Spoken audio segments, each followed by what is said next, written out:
بسم الله الرحمن الرحيم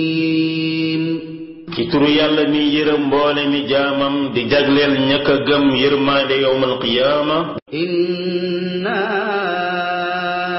anzalnaahu fi laylatil qadr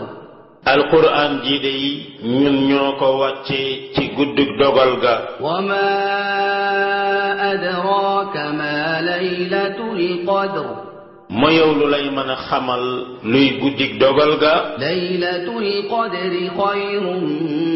min alfi shahr guddig dogal googu day moo gën junni weer tanazzalu almalaa'ikatu warruuhu fiiha bi'izni rabbihim min kulli amr dana wàcc malaaka ya ànd ak ruux muy jibril di indi bépp mbir salaamun hiya hatta matla'il fajr moom day mucc rekk la ba ba fenkaayu fajar ga di jot